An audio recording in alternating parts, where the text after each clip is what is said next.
If anything, public officials must be held to an even higher standard as their actions shape entire communities. When politicians hand out assistance with strings attached, using it to boost their image or elevate themselves, it is a sign of a leader without a genuine platform.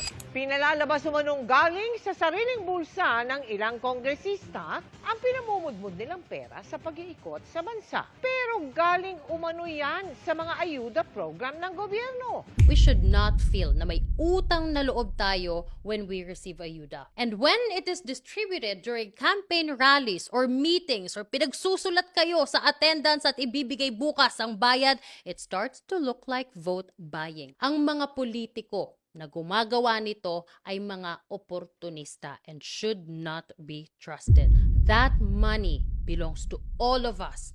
It is not theirs to claim as a product ng kanilang pagmamahal o kasipagan or dahil sa kabaitan ng kanilang patron. It's really disheartening to realize how much politicians manipulate us, especially during elections. Bukas itong serbisyo caravan natin, nag-uumpisa na po ang ating medical and dental mission doon po sa may kaliwa. Dito ho ang free maintenance medicine program.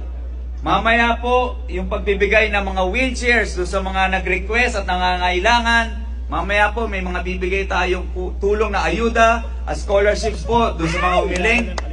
At kung ano man po yung mga hiniling ninyo sa akin sa Facebook, nung nag-Dare SB tayo, iisa-isahin ko po yan. Magbigay lang po kayo ng konting pasensya hanggang kaya ko pong maibigay, maitulong.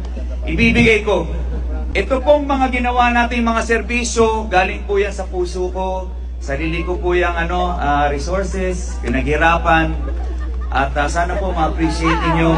Sabi ko nga po, galing yan sa pagmamahal. Hindi lang po sa aking posisyon. Buong pagmamahal ko po para sa aking mga kababayan. Maraming salamat.